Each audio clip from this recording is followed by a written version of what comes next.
예, 오늘 4강 기술형 호흡 수련의 원리에 대해서 오늘 4강을 시작하겠습니다. 어, 먼저 이 본격적인 수련에 들어가기 전에 제가 우리가 기술련을 또 호흡 수련을 시작하는 단계에서 어떤 마음을 가져야 될까라는 것에 대해서 조금 한 3가지 정도를 이야기하고 싶습니다. 3가지 정도를 이야기하고 싶은데 첫 번째는 결단입니다. 결단. 수련이라는 것은 우리가 하는 수련이나 수행이라는 것은 어디 보면 쉬운 게 아니죠. 눈에 보이는 것도 아니고 또 상당한 기간에 계속 지속 가능하게 꾸준히 해야 되는 것이고 취미생활로 하는 거하고 좀 차원이 다르죠. 그 하는 과정에서 여러 가지 또 난관도 있을 수 있고 저는 이 수련을 하는 입장에서 가장 중요한 것은 일단 스스로에 대한 결단이라고 생각합니다. 어떤 결단이냐? 내가 수행자로서 살겠다는 것에 대한 결단.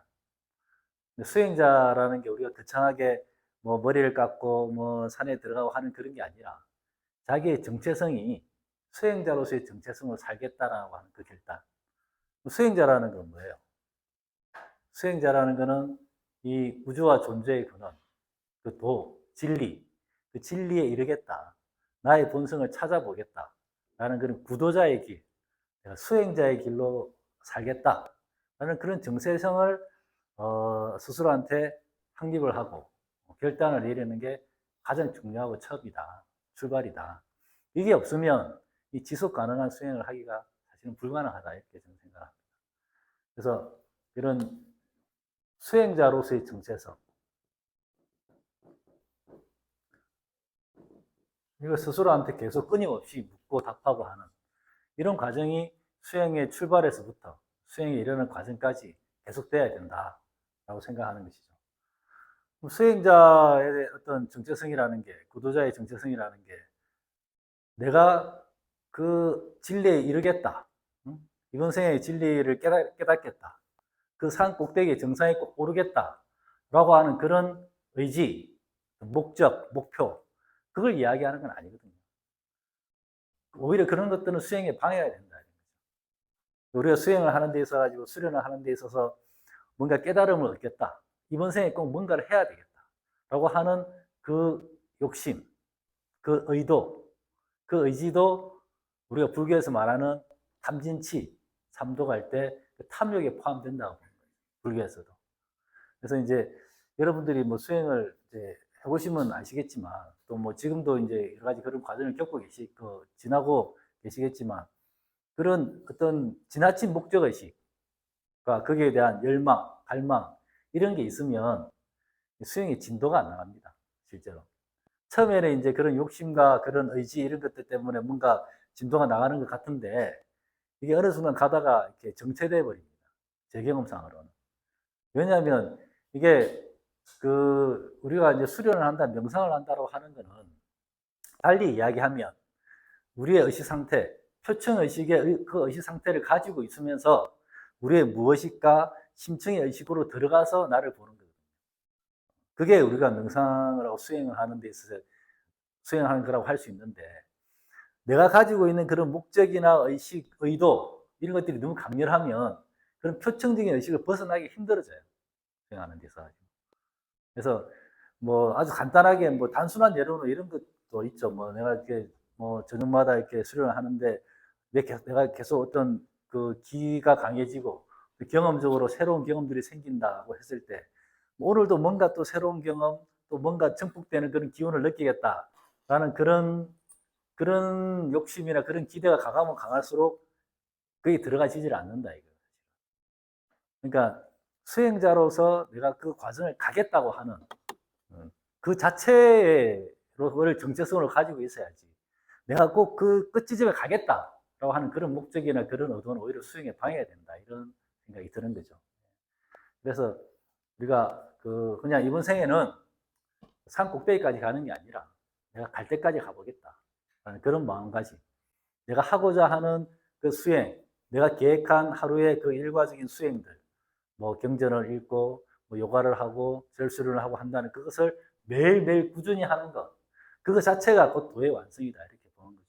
그래서 이번 생에는 갈 때까지 가보겠다.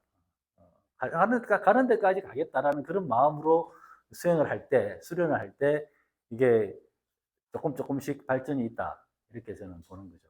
그래서 이렇게 이런 결단은 우리가 뭐 수련을 시작할 때부터 또 그 하는 과정에서도 지속적으로 본인한테 묻고 자기의 정체성이 흔들리지 않도록 해야 되는 그런 게 제가 볼 때는 가장 중요한 게 아닌가 이런 생각이 듭니다. 두 번째는 이제 꾸준함인데 꾸준함. 뭐 당연한 이야기죠, 그죠? 그거를 뭐 모르는 사람 있나? 당연히 꾸준하게 해야 되는 거지. 지속 가능하게 해야지 뭔가가 되는 거죠. 근데 사실은 이게 제일 어려운 겁니다. 꾸준하게 한다는 게 제일 어려운 거죠. 뭐든지 우리가 꼭 수련뿐만 아니라 뭐 하나의 습관을 익히는데도 그것도 어려운 거고 꾸준하다는 게 제일 어려운 거죠. 꾸준하다는 게 어려운 걸 어떻게 알 수 있냐면 사람들은 항상 새로운 것을 찾죠. 특별한 것을 찾고 항상 그 수련을 하는 데 있어서 새롭고 새로운 것, 새로운 수련 방법, 새로운 가르침, 어떤 뭐 특별한 방법 이런 걸 계속 찾아 헤매는 거죠. 근데 우리가 하는 수련이는 어떤 건가요? 단순한 거죠. 단순한 거. 이 단순한 것, 이 단순함을 무한 반복하는 것. 이게 수련이거든요. 우리가 한자로 이렇게 닦을 숫자라고 하잖아요. 이게 닦을 숫자도 되지만 이 수련할 때 수의 의미는 고칠 숫자가 맞습니다. 고칠 숫자. 수선하다 할 때 고칠 수. 련은 단련할 연자죠. 세금자가 들어간다. 세금자가. 쇠를 단련한다는 거예요. 쇠를 단련하는 게 얼마나 힘든 일이에요. 그죠? 끊임없이 단련하는 거. 수련이라는 거는 끊임없이 그러니까 원래대로 뭔가를 닦아서 새로운 것을 만드는 게 아니라 잘못되어져 있는 것을 고치는 그 과정이라는 거죠. 그 과정에는 뭐 새롭고 특별한 방법이 있는 게 아닌 거죠.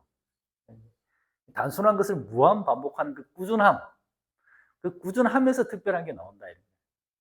그 꾸준함이 특별한 것이지 특별한 방법이 있는 게 아니다. 그 꾸준함에서 나오는 그 변화, 꾸준함이 지속될 수 나오는 그 변화가 특별해지는 거다. 그 변화가 특별해지는 거지. 거기서 이제 우리의 수련이 앞으로 나가는 거지. 계속 어떤 뭐 방법을, 새로운 방법, 특별한 방법, 이런 건 없다는 거죠. 우리가 그 노래 아십니까? 땡벌, 땡벌. 이거, 옛날에 비열한 글이라는 영화에서 조인성이 조폭 나오는 조폭으로 나와서 이렇게 계속 부르는 노래예요. 저도 예전에 이렇게 뭐 노래방이나 가로옥에서 많이 불렀는데 땡벌 노래 보면 가사 보면 그런 게 있어요. 오늘은 들국화, 내일은 장미꽃, 기웃대다가 잠이 들겠지라는 그런 가사가 있어요. 그게 이제 뭐 가사의 내용은 뭐 이 여자 저 여자한테 집중되고 한 여자한테 이제 정착하지 못하는 그런 내용이겠지만 수련자들도 되게 비슷해요. 오늘은 이 수련단체, 내일은 저 수련단체, 오늘은 이런 수련법, 내일은 저런 수련법. 기웃대다가 또 이번 생이 가버리는 거지. 그러니까 특별하고 새로운 건 없다라는 거예요, 사실은. 그게 뭐냐면 우리가 그 애들이 그런 말을 할 때, 갓난쟁이 애들이 이제 막 그런 말을 시작할 때, 그런 말을 할 수 있는 어떤 그 능력과 그 방법을 알아서 그런 말을 하는 게 아니잖아요. 긋고 싶겠다는 그 의지를 가지고 계속 하는 거죠. 하다 보면 다리에 힘이 붙고 서는 방법을 알게 되고 긋는 방법을 알게 되는 거죠. 그러니까 우리는 습관적으로 뭔가 어떤 방법을 완성되어져 있는 어떤 방법을 알고 싶어 하는 거지. 그 방법을 알아놓고 그 방법대로 가보고자 하는 거예요. 사실 그런 건 없다. 도의 세계에서는. 없다. 몇백 년, 몇천 년 동안 내려오는 그 도의 선배들이 간 그 길, 눈에 보이는 그 길을 따라가는 거예요. 따라가다 보면, 계속 가다 보면 자기의 방법이 생기고, 뭔가 특별한 것이 생기고, 거기서 뭔가가 이루어지는 거지. 처음부터 뭔가 딱 갖추어진 게 없다는 거죠. 그래서 꾸준하게 절이면 절, 뭐 단전호흡이면 호흡이면 호흡, 단순한 호흡법이든 뭐 요가든 뭐든 자기한테 맞는 것 하나를 정해가지고 꾸준하게 하는 거. 그게 특별한 방법이다. 그게 가장 중요하다라는 게 이제 두 번째로 말씀드리고 싶고. 그다음에는 제가 이거는 저희 이제 도방에서도 여러 번 이렇게 그 말씀을 드리는데 집중 수련이 필수적이다. 한 번은 이걸 해야 된다. 한 번. 집중 수련을. 그래서 우리 100일 수련을 하고 있는 우리 도반도 있는데 시작이 됐지만 이게 왜 한 번은 집중 수련을 해야 된다. 어느 순간. 이게 뭐 계속 해도 좋고 한데 이게 어떤 수련의 단계를 뛰어넘고 다른 차원으로 나가기 위해서는 집중적인 수련이 필요하다 이런 이야기. 이게 우리 몸을 이렇게 이런 폐가라고 보면 40년, 50년, 60년 동안 이렇게 방치되어 있는 폐가란 말이에요. 불을 한 번도 안 뗐다. 거기에 불을 떼려고 하면 하루 저녁에 떼가지고 그 집이 따뜻해지지 않는다. 며칠을 계속 떼야지 구들장에 먼지가 좀 사라지고 불순물도 조금 나가고 그래 전체적으로 집이 조금 더워지는 거예요. 그 뒤에는 이제 조금 그냥 떼면 계속 그 온기를 유지하겠죠. 한 번은 그렇게 떼어줘야 된다 이런 이야기죠. 그리고 다른 비유로 하면 거미가 장독대 같아 이런 거야. 장독대에 거미가 있단 말이에요. 우리 기가 이 양기는 계속 머리 위로 나가고 음기는 계속 밑으로 빠져나간단 말이에요. 그래서 이 거미가 장독대에 물을 부으면 물을 딱 부으면 이제 물이 찬 것 같지만 조금만 돌아서면 또 물이 사라 없잖아요, 그죠? 그러면 장독대에 물이 차오기 위해서는 집중적으로 어느 한 부분은 한때는 계속 이제 물을 부어야 돼요.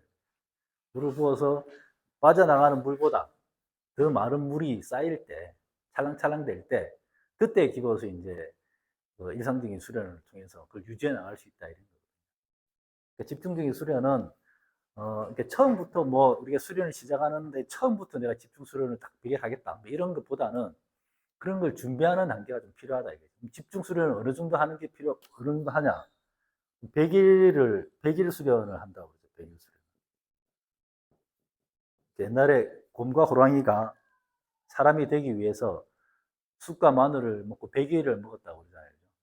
그런 거는 신화고 실제로는 이제 그 당시에 한인이 다스리는 그 나라에 옆에 살던 곰족과 호랑이족들이 야만스러운 족들이 한인이 다스리는 그 나라에 와서 이제 우리도 같이 당신들처럼 좀 이렇게 그 인간답게 살 수 있는 방법을 알려달라고 해서 이제 100일 수련을 시켰다고 그래요.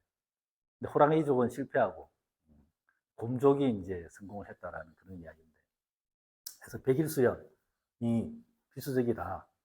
근데 왜 특히 이 집중술이 필요한 이유가 뭐냐면, 기라는 거는 우리 마음에 하나의 기관이라는 기관. 이건 제가 상당히 중요한 이야기예요. 이 기가 하나의 기관이다. 이 말은 제가 이렇게 여러 번 이야기를 하는데, 우리 기관은 오장육부의 기관이 있잖아요. 이 기관이 장이든 그러니까 위장, 뭐 간, 폐 이런 게 스스로 움직이잖아요.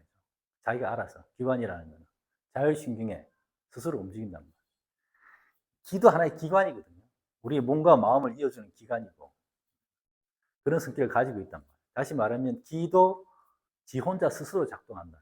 스스로 움직인다는 거예요. 그런데 지금은 왜 못 움직이느냐? 최소한의 힘이 없기 때문에 작동할 수 있는 최소한의 힘이 없기 때문에 제대로 움직이지 못하고 있는 거예요. 이 기라는 기관이 스스로 작동할 수 있도록 그걸 움직일 수 있도록 기본적인 에너지를 힘을 갖게 해주는 게 집중 수련의 필요성이다 이런 이야기. 그래서 기가 실제로 이제 저는 그런 경험을 이제 많이 했는데 지금은 뭐 일상적으로 기가 스스로 작동을 하고 스스로 자기의 할 일을 다 하고 있죠 제 몸 안에서. 지금 그거를 이제 잘 느끼고 있죠 지금. 근데 기술을 하다 보면 이런 기가 스스로 작동하는 기관이라는 것을 제일 처음 경험하게 되는 게 뭐냐? 이 기몸살입니다. 기몸살. 여러분들이 만약에 진짜 제대로 된 집중 수련을 열심히 하면 석 달이 되든 네 달이 되든 뭐 언제가 되든 이렇게 기몸사를 할 수가 있단 말이에요. 기몸사를 하게 되면 상당히 기뻐해야 돼요.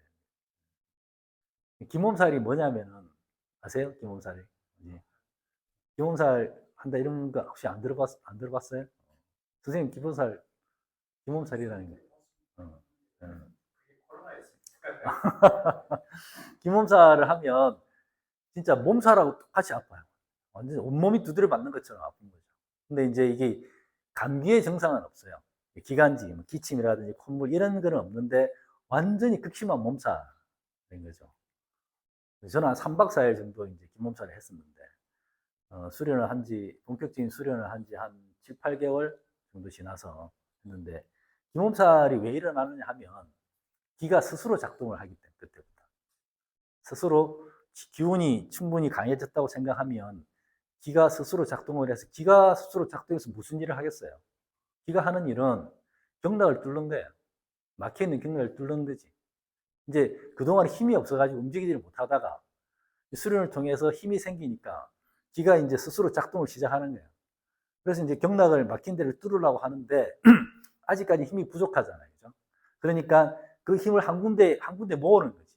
내가 만약에 수경락 이쪽으로 뭐 이런 수경락을 뚫는다고 하면 이쪽으로 기를 확 모으는 거예요. 그럼 일시적으로 기의 불균형이 일어나는 거지. 이쪽엔 기가 아주 강해지고 다른 쪽은 기가 아주 약해지고 그게 몸살로 나타나는 거예요. 그래서 제가 한 기몸살은 3박 4일 동안 이게 나중에 이게 쭉 보니까 일정한 계획과 프로그램에 따라서 움직인다라 이런 거죠. 첫날에는 이렇게 이 수경락과 족경락을 다 이렇게 두른 것 같더라고요. 특히 그러니까 팔다리 사지를 그러니까 저녁 한 12시부터 그 다음날 12시까지 12시간 정도를 이렇게 이제 이쪽 팔에 갔다가 한두 시간, 3시간 있다가 또 이쪽 팔로 갔다가 다리로 갔다가 그런 식으로 이제 돌아다니면서 이제 그러니까 상당히 이제 몸살은 엄청나게 심해지죠.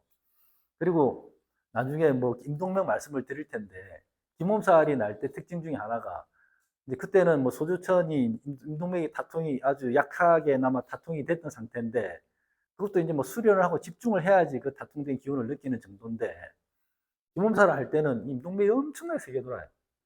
이게 모든 기운의 원천이기 때문에 팽팽 돌면서 이제 그 힘을 가지고 이렇게 뚫는다 이런 거죠. 두 번째 날에는 이제 오장육부에 가서 직접적으로 이렇게 뭐 간, 심장 이런 식으로 돌아다니면서 이렇게 하고 셋째 날에는 이제 상단전에 머리 쪽에서 이제 군대 돌아다니면서 이렇게 하는데 그런 식으로 이제 움직이더라고요. 그건 뭐냐면 기가 하나의 기관이다. 기 스스로 작동한다. 근데 힘이 없는 상태에서는 작동을 할 수가 없기 때문에 못하고 있는데 이런 집중적인 수련으로 통해서 그 기운을 점핑시켜주면 그게 가능하다. 이런. 그래서 이제 집중적인 수련이 가장 필요하고, 보통은 100일 수련 정도로 하는데, 그래서, 이거는 만약에 이제 수련의 뜻이 있고 하겠다라고 하면 좀 계획을 세워야 되는 거죠. 내가 언제부터 언제까지 하겠다라고 생각하고, 그 기간 동안은 일정을 자기의 어떤 뭐 일이라든지, 뭐 개인적인 일이라든지 직장 일이나 이런 걸 좀 조절하면서 그렇게 하는 건데, 100일 동안 하면 보통 하루에 어느 정도 해야 되느냐. 보통 한 4시간, 5시간 정도 해야지 집중 수련이라 할 수가 있겠죠. 4시간, 5시간 어떻게 내냐, 하루에. 뭐, 니는 자유직업이니까, 자유업자니까 가능하겠지만, 직장에 매여 있는 사람이 어떻게 되냐. 할 수 있습니다, 근데. 하루 뭐, 4시간, 5시간, 자기 자신을 똑바로 한번 자기의 스케줄을 보세요. 그 시간 내기가 불가능한 건지, 그렇지 않거든요. 아침에 좀 일찍 일어나서 2시간, 3시간 할 수 있고, 저녁에 약속 안 잡고 들어가서 4시간 할 수가 있어요. 저는 뭐, 정말 그 100일 정도 서너 시간, 뭐 4시간, 5시간 못 낸다 하는 거는 거의 뭐 노예나 모성 수준으로 사는 사람들은 못 내겠지만, 그렇지 않으면 다 그건 자기 스케줄 관리할 수 있습니다.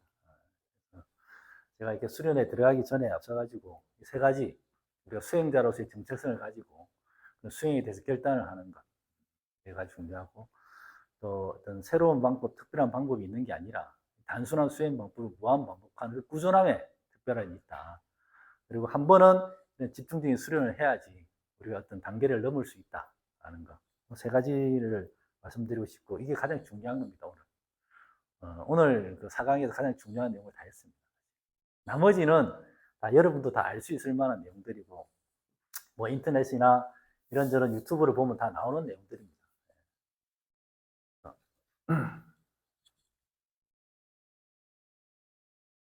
이제 본격적으로 이렇게 기수련의 이렇게 원리에 들어가기 전에 뭐 재미삼아 그냥 중국 도교나 우리나라 선도 어떤 도맥 이런 이야기를 그냥 하겠습니다. 이거는 뭐 수련하고 직접적인 관련이 있는 건 아닌데 그래도 뭐 이런 단학 수련이나 선도 수련을 하면 뭐 그 대체적으로 뭐 여러 가지 뭐 책 이름도 많이 나오고 사람 이름도 많이 나오고 하니까 개략적으로 이런 거는 알아두면 나쁠 건 없을 것 같아요.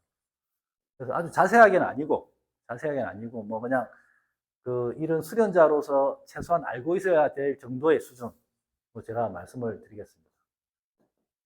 중국 도교의 도맥을 말씀드리면 제가 제 식대로 정리한 거니까 뭐 그 아주 간략하게 정리한 거죠. 근데 뭐 틀린 내용은 없습니다. 보통 제일 정점에 있는 게 이제 항로 사상이죠. 저번 시간에도 했지만 황제 헌원이란 황제 내경을 지은 하고 노자죠, 그죠? 노자. 그래서 이 최고 정점에 있는 사람과 텍스트가 황제와 노자, 황제 내경과 도덕경입니다. 이게 이제 이 단학 수련 중국 도교의 가장 최상위에 있는 텍스트인 거죠. 그리고 이제 여기서 이제 내려와서 그 뒤에 이제 뭐 황정경이라는 책이 나옵니다. 누가 지었는지 뭐 분분한데 그 장각하고 같이 활동했던 그 오두미도 살 5대를 주면 이제 신자가 될 수 있다는 오두미도 그 전에 뭐 태평도 이런 게 이제 중국 도교의 전신이라고 할 수 있는데 거기에 이제 수장이었던 장도령이 지었다 이런 이야기도 합니다. 황정경이라고. 이 황자가 이거 황제 내경이고 황자예요. 여기서 이제 처음으로 이게 전기신이라는 말이 여기서 처음 등장합니다. 황제 내경, 황정경에. 그 다음에 이제 뭐 많이 들어보셨겠죠. 참동계라는 책이 있어요. 위백양이라는 사람이 지은 건데 이 참이라는 거는 삼이라고도 읽죠. 석삼자를 한자로 이렇게 쓰잖아요, 그죠? 이렇게 세 개다 이거예요, 세 개. 세 개의 어떤 카테고리로 설명을 해놓은 거예요. 이게 하나는 뭐냐면은 황로죠, 황로에 대한 이야기. 두 번째는 이제 주역에 대한 이야기. 세 번째가 이제 단학에 대한 이야기. 외단, 불로장생의 약을 만들고 내단을 형성하고 하는 그런 것들 이제 이 세 권의 책이 그러니까 이제 이 도덕경, 황정경, 참동계 이 세 개가 이제 중국 도교의 가장 최상위에 있는 텍스트.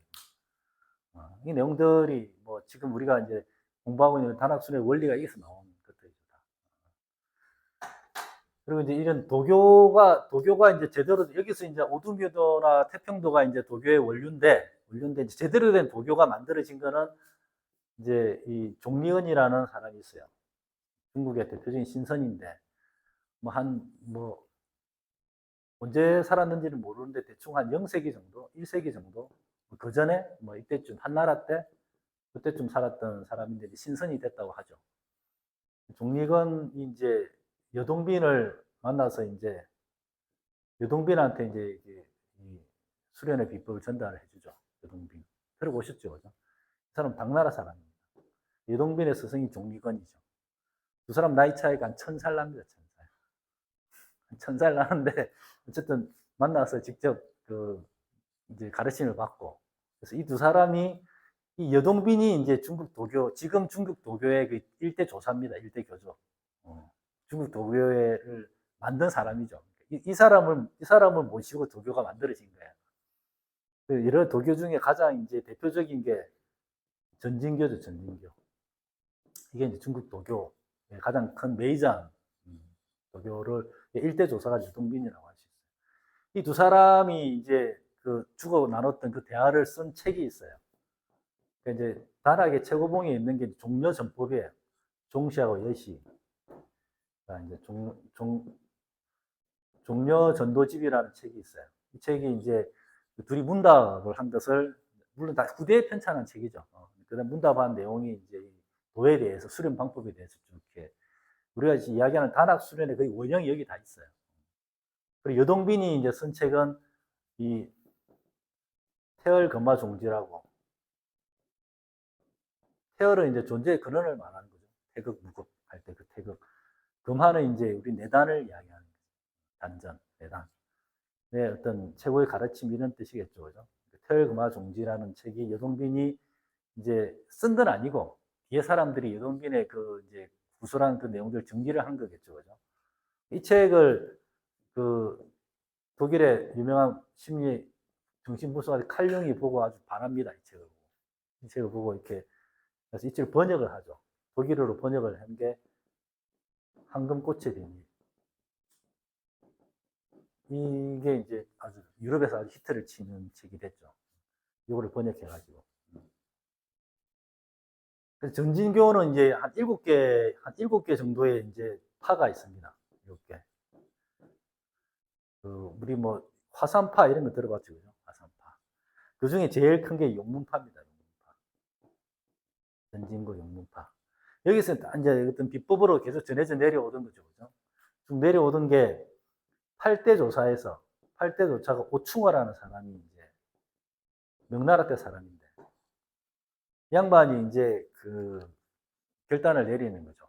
그 뭐야, 이게 자기들 이제 육문파 내에서, 도교 내에서만 이제 밀교처럼 전해 내려오는 건 수련법이었는데, 하도 이제 사람들이 수련법을 여러 수련법이 난무하고 사법이 난무하고 하니까 안 되겠다. 내가 이렇게 선배 조사들한테는 내가 이렇게 미안하지만 내가 이걸 공개를 하겠다고 해서 이제 공개를 하게 됩니다. 오충어가. 그래서 쓴 책이 이제 그 유명한 천선정리라는 책입니다. 신선이 되는 올바른 이치 이런 책인데, 천선이 되는, 제가 이렇게 뭐 단학에 대해서 이야기하는 많은 내용들이 여기 나오는 내용들입니다. 천선견리는 단학 수련에 있어서 어떤 뭐 수학의 정석 같은 성문 종합 영어 같은 그런 책이거든요. 그래서 오충호가 이제 그걸 다 이제 공개를 하는 거죠. 여기에 이제 연정하기 이런 말들이 이제 처음 등장을 하게 됩니다. 예, 도교 내에서는 이제 그렇게 했겠지만 이걸 이제 오픈시킨 게 여기였다 이런 이야기. 9대 조사가 누구냐면은 류하양이라는 사람입니다. 이 사람 청나라 때 사람인데 원래 승려였어요. 승려였는데 오충호를 만나가지고 이제 이 도교에 입문해가지고 전수를 받게 되죠. 이거 명나라 사람이고 청나라 사람이에요. 둘이 나이 차는 한 200살 정도 납니다. 이제 천살에 비하면 나이 차이 나는 것도 아니에요. 오충호가 한 200년 이상 살았다고 그래요. 300년 정도. 그래서 이제 그 청나라까지 살다가 이제 유한양을 만나가지고, 유한양이 이제 쓴 책이 여러분 많이 봤을 거예요. 이게. 해명경이라고. 해명경이라는 책이 있어요. 여러분 뭐 그림 같은 거 보면 이렇게 사람이 이렇게 딱 자선하는 그림이 있고 그 안에 또 사람이 또 들어가 있는 그런 그림 뭐 본 적 있죠. 성명규지 뭐 이렇게 적어놓고 하는 그 그림이 이게 나오는데, 해명이라는 게 성자를, 해는 성으로 말하는 거예요. 성명상수할 때 그 성자, 그걸 해명이라고 표현을 한 거죠. 그러니까 이게 전기신을 닦는 그 책이죠. 이 책이 가장 이제 업데이트된 책이에요. 도교에서 가장 업데이트된 책이고, 우리나라에서 뭐 인터넷이나 뭐 이런 데서 이렇게 그 뭐 수련을 하고 단학 수련에 대해 설명하는 것들이 다 이 책에 나옵니다. 이 책이 훨씬 자세하죠. 이 유아량은 성녀로서 이제 그 성녀 그 불과에서 이렇게 이런 단전호흡이라든지 기수련을 그 수술해 놓은 가장 유명한 경전이 능음경이거든요. 능음경을 가지고 공부하던 사람이라서 그거하고 같은 맥락으로 이런 책을 같이 쓴 겁니다. 여러분들은 뭐 이 정도 사람으로는 이렇게 이제 뭐 항로사상에서 종리건, 여동빈, 내려가서 전진교, 용문파의 우충어, 유아양 이런 사람들이 이제 중국의 도맥을 잇고 있는 이런 사람들이죠. 가장 최근의 사람들.